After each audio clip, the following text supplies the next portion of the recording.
World நியூஸில் last ஒரு 3 months அதிகமாக பேசப்பட்ட டாபிக் இந்தியா சைனா, சைனா சம்மந்தமான விஷயங்கள், இன்னொன்று பார்த்தீங்களா சவுத் சைனா சி.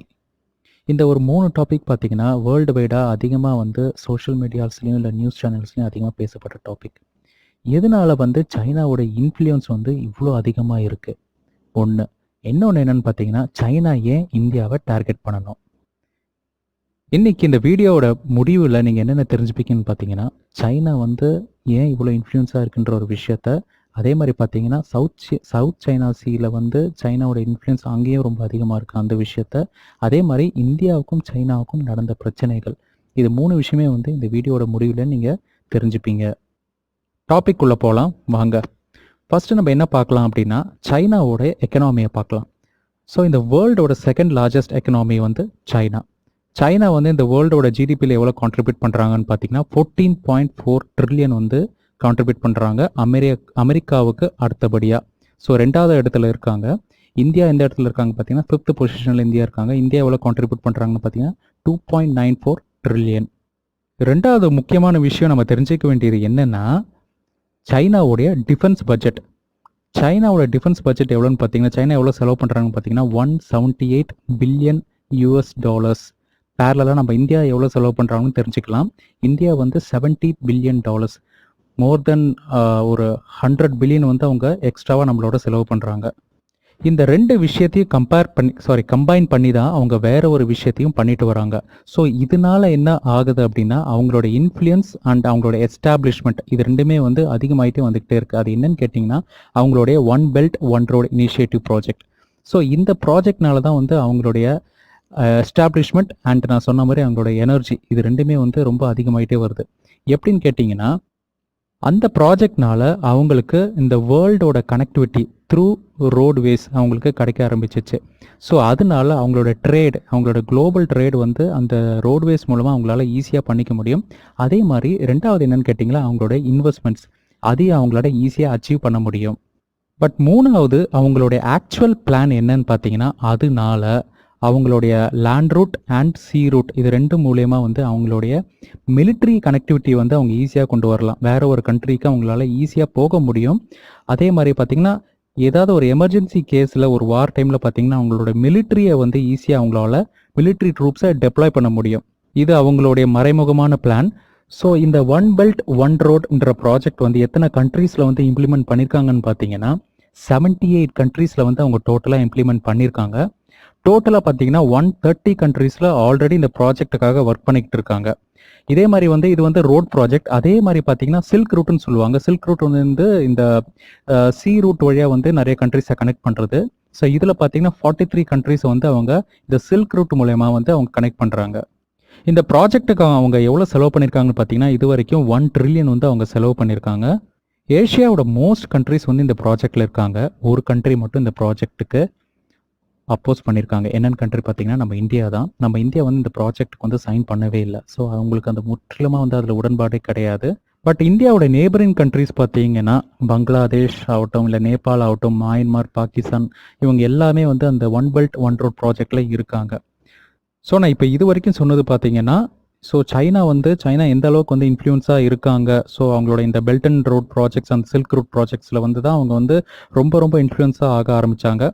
ஸோ இப்போ 2வது நான் சொல்ல போனால் நான் முன்னாடி சொன்ன மாதிரி சைனா எதுக்காக இந்தியா டார்கெட் பண்ணணும் அப்படின்னு கேட்டிங்கன்னா ஸோ அதுக்கான ஆன்சர் இதுதான். ஸோ இப்போ லேண்ட் பார்டரில் பார்த்தீங்கன்னா சைனா கூட ஷேர் பண்ணுற இந்த லேண்ட் மூலமாக ஷேர் பண்ணுற பார்டர்ஸ் பார்த்தீங்கன்னா 14 கண்ட்ரீஸ் ஷேர் பண்ணுறாங்க. ஆல்மோஸ்ட் பார்த்தீங்கன்னா 22,000 கிலோமீட்டர்ஸ் இந்த லேண்ட் பார்டரை ஷேர் பண்ணுறாங்க. என்னென்ன கண்ட்ரீஸ் பார்த்தீங்கன்னா ஆல்மோஸ்ட் 14 கண்ட்ரீஸ். அதில் முக்கியமான கண்ட்ரி பார்த்தீங்கன்னா India, Nepal, Bhutan, Myanmar, Laos, Vietnam, Russia, Mongolia இந்த மாதிரி நிறைய கண்ட்ரிஸ் ஷேர் பண்ணுறாங்க. அஃப்கோர்ஸ் பாகிஸ்தான், ஆப்கானிஸ்தான், தஜிகிஸ்தான் இவங்க எல்லாருமே ஷேர் பண்ணுறாங்க. பட் இதில் முக்கியமாக பார்த்தீங்கன்னா இந்தியான்ற ஒரு கண்ட்ரி சைனா கூட இந்த லேண்ட் பார்டரை ஷேர் பண்ணுறாங்க. அதில் என்ன இம்பார்ட்டன்ட் கேட்டிங்கன்னா அதில் இந்தியா தான் சைனாவுக்கு கம்ப்ளீட்டாக அவங்களுக்கு காம்படிஷனாக இருக்கிற ஒரே country. So India fastest and largest economy இந்த வேர்ல்டு. அது ஒரு முக்கியமான விஷயம். அதே மாதிரி பார்த்தீங்கன்னா இந்த ப்ராஜெக்ட்டுக்கு அப்ஜெக்ட் பண்ண ஒரே கண்ட்ரி இந்தியா தான். அதே மாதிரி பார்த்தீங்கன்னா இந்தியா தான் சைனாவுக்கு அப்கமிங் டஃப் காம்படிஷன் கொடுக்குற ஒரே கண்ட்ரி பார்த்தீங்கன்னா அதுவும் இந்தியா தான். நம்ம ஜிடிபி வைஸாக இந்தியாவுக்கும் சைனாவுக்கும் ஒரு கம்பேரிசன் நம்ம பார்த்துருந்தோம் அப்படின்னா 1987 வரைக்கும் பார்த்தீங்கன்னா ரெண்டு கண்ட்ரீஸோட ஜிடிபி பார்த்தீங்கன்னா சேமாக தான் இருந்தது. அதே மாதிரி ஒரு ஸ்டேஜில் பார்த்தீங்கன்னா 1990 பார்த்தீங்கன்னா இந்தியா வந்து சைனாவோட கொஞ்சம் ரிச்சராக தான் இருந்தது. ஜிடிபியில் பார்த்தீங்கன்னா அவங்க வந்து க்ரோத் ஹையராக தான் இருந்தது. அதுக்கப்புறம் தான் வந்து சைனாவோட க்ரோத் வந்து ரொம்ப அபரிவிதமாக இருந்தது. எப்படின்னு பார்த்தீங்கன்னா இப்போ சைனாவோட மேக்ஸிமம் க்ரோத் ரேட் எடுத்து பார்த்தோம்னா 19.3% எப்போன்னு பார்த்தீங்கன்னா 1970s. அதே மாதிரி மினிமம் க்ரோத் ரேட் என்னன்னு பார்த்தீங்கன்னா 27.27 1961. இந்தியாவோட ஆல் டைம் ஹையர் என்ன க்ரோத் ரேட்னு பார்த்தீங்கன்னா 9.63% 1988. அது மாதிரி ரெக்கார்டட் லோ க்ரோத் ரேட் பார்த்தீங்கன்னா -5.24 in 1979. ஓவராலாக பார்த்தீங்கன்னா சைனாவோட க்ரோத் ரேட் பார்த்தீங்கன்னா 10%. இந்த ஓவரால் இந்த 22 இயர்ஸில் பார்த்தீங்கன்னா அவங்க 10% க்ரோ ஆயிருக்காங்க. ஸோ நான் ஆல்மோஸ்ட் இந்த ரெண்டு விஷயத்த கவர் பண்ணிட்டேன்னு நினைக்கிறேன். ஸோ சைனாவோட இன்ஃப்ளூயன்ஸ் ஏன் அதிகமாக இருக்குது, அதே மாதிரி சைனா வந்து ஏன் இந்தியாவை அதிகமாக டார்கெட் பண்ணுறாங்கன்ற ரெண்டு விஷயத்த நான் இதில் கவர் பண்ணிட்டேன். சவுத் சைனா சி இஷ்யூவை பற்றி பேசுவோம் வாங்க. ஸோ சவுத் சைனா சீல வந்து சைனா என்ன பண்ணிட்டு வராங்கன்னா, நான் ஏற்கனவே சொன்ன மாதிரி நிறைய ஆர்டிஃபிஷியல் ஐலாண்ட்ஸ் வந்து கிரியேட் பண்ணிட்டு வராங்க. அதே மாதிரி வந்து ஸ்பாட்லி ஐலாண்ட்ஸ். ஸோ இந்த ஸ்பாட்லி ஐலாண்ட்ஸ் வந்து ஒரு நேச்சுரல் ஐலாண்டு. ஸோ அந்த ஐலாண்டை வந்து ஆல்ரெடி அந்த ஐலாண்டு வந்து நிறைய கண்ட்ரிஸ் வந்து அந்த ஐலாண்ட் மேலே கிளைம் வச்சுருக்காங்க. கிட்டத்தட்ட 6 கண்ட்ரி கிளைம் வச்சுருக்காங்க.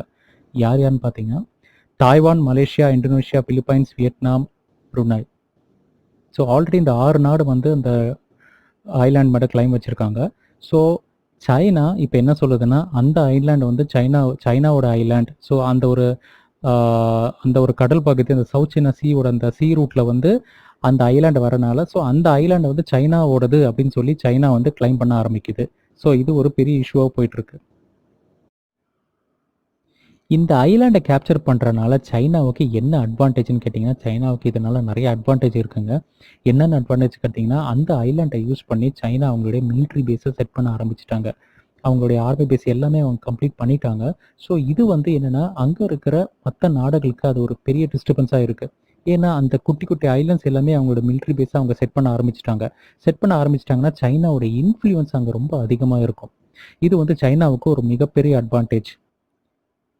ரெண்டாவது பெரிய அட்வான்டேஜ் என்னன்னு கேட்டிங்கன்னா, சைனா மிலிட்ரியாக வந்து அங்கே ரொம்ப ஸ்ட்ராங் ஆகிட்டாங்க. ஸோ ஃப்யூச்சரில் அவங்களுக்கு ஏதாவது வார் அப்படின்ற ஒரு விஷயம் நடந்தது அப்படின்னா, அவங்க வந்து ஈஸியாக அவங்களோட எனிமியை ஈஸியாக முன்னாடியே டிஃபீட் பண்ண நிறைய சான்சஸ் இருக்குது.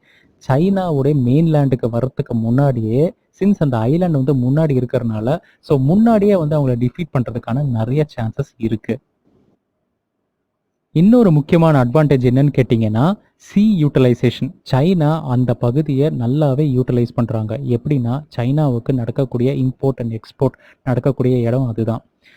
இன்னொன்று, அந்த இடத்துக்கு பேர் சில்க் ரூட்டுன்னு சொல்லுவாங்க. ஸோ அந்த கடல் பகுதியில் நடக்கிற சைனாவால் நடக்கக்கூடிய இம்போர்ட் அண்ட் எக்ஸ்போர்ட் நடக்கக்கூடிய அந்த சி ரூட்டை வந்து சில்க் ரூட்டுன்னு சொல்லுவாங்க. So most of the global trade அங்கே தான் நடக்குது. வேல்யூவில் பார்த்தீங்கன்னா 3.37 ட்ரில்லியன் நடக்கக்கூடிய இடம் அதுதான். ஸோ இப்போவே உங்களுக்கு புரிஞ்சிருக்கும் சைனாவுடைய க்ரோத் எங்கே இருக்குது அப்படின்னு.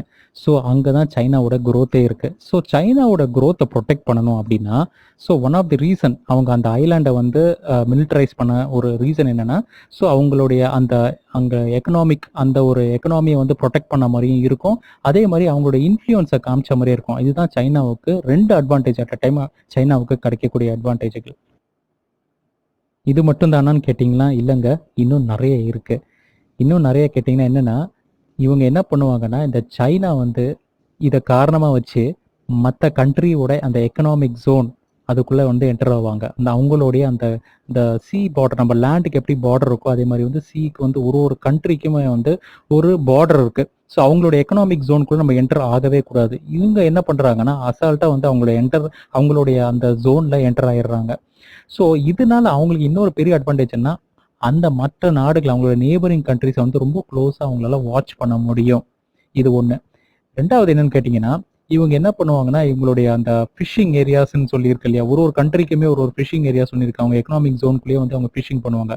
இவங்க அந்த சவுத் சைனா சீயை கம்ப்ளீட்டாக யூட்டிலைஸ் பண்ணுறதுனால இவங்க வந்து மற்ற கண்ட்ரியோட அந்த ஃபிஷிங் ஏரியாக்குள்ளே போகிறது, ஸோ அவங்கள வந்து தொல்லை பண்ணுறது, அவங்கள டிஸ்டர்ப் பண்ணுறது, ஸோ இந்த மாதிரி விஷயங்களும் வந்து அவங்க பண்ணிகிட்டே வராங்க. ஸோ மொத்தத்தில் பார்த்தீங்கன்னா ஃப்ரீடம் ஆஃப் நேவிகேஷன் சுத்தமாக அங்கே கிடையாது. இது எப்படி சைனாவால் ஈஸியாக பண்ண முடியுதுன்னு கேட்டிங்கன்னா, ஃபார் எக்ஸாம்பிள் ஒரு ஐலாண்டை வந்து சைனா கிளைம் பண்ணி அந்த ஐலாண்டை வந்து சைனா இப்போ எஸ்டாப்ளிஷ் பண்ணி அவங்களோட மிலிட்ரி பேஸை வச்சுட்டாங்க. ஒரு ஐலாண்ட் இருக்குன்னா அந்த ஐலாண்டோட ரேடியஸ், அதாவது அந்த ஐலாண்டுக்கான ஒரு எக்கனாமிக் ஜோன் என்னன்னு கேட்டிங்கன்னா 200 நாட்டிக்கல் மைல்ஸ் அதோட ரேடியஸில் இருக்கும். ஸோ அப்ராக்சிமேட்டாக பார்த்தீங்கன்னா 370 கிலோமீட்டர்ஸ். ஸோ 370 கிலோமீட்டர்ஸ் வரைக்கும் அந்த ஐலாண்டுக்கு சுற்றி இருக்கிற அந்த ரேடியஸ்க்குள்ள நம்மளுடைய இன்ஃப்ளூயன்ஸை நம்ம காமிச்சிக்கலாம். தட் இஸ் அவங்களுடைய பார்டர் ஏரியா மாதிரி. ஸோ இது கிட்டத்தட்ட பார்த்தீங்கன்னா மற்ற கண்ட்ரி பக்கத்தில் இருக்கிற கண்ட்ரியோட வந்து அது ஷேர் ஆகும். ஸோ அதனால என்ன பண்ணுவாங்கன்னா சைனா வந்து இது எங்கள் ஜோனுக்குள்ளே வருது அப்படின்னு சொல்லி சைனா என்ன பண்ணுவாங்கன்னா ஈஸியாக வந்து பக்கத்தில் இருக்கிற நாடு கூட வந்து அவங்க என்டர் ஆக ஆரம்பிச்சிருவாங்க. ஸோ வந்து நிறைய இஷ்யூஸ் நடக்கும். ஸோ அவங்க ஃபிஷிங் பண்ணிருக்கிற அந்த ஏரியாவுக்குள்ள இவங்க என்டர் ஆகிறது.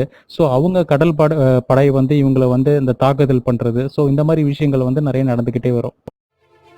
மேக்ஸிமம் நான் சொல்ல வந்தது எல்லாமே கவர் பண்ணிட்டேன்னு நினைக்கிறேன். இந்த டாபிக் உங்களுக்கு பிடிச்சிருந்ததுன்னா லைக் பண்ணுங்கள், ஷேர் பண்ணுங்கள், சப்ஸ்கிரைப் பண்ணுங்கள். உங்களுக்கு இதே மாதிரி உங்களுக்கு பிடிச்ச வேறு ஏதாவது டாப்பிக்கை பற்றி நான் பேசணுன்னாலும் நீங்கள் சொல்லுங்கள், பேசலாம். நெக்ஸ்ட் இதே மாதிரி வேறு ஒரு இன்ட்ரெஸ்டிங்கான டாப்பிக்கை பற்றி பேசுவோம், டிஸ்கஸ் பண்ணுவோம். அன்டில் தென் பாய், டேக் கேர்.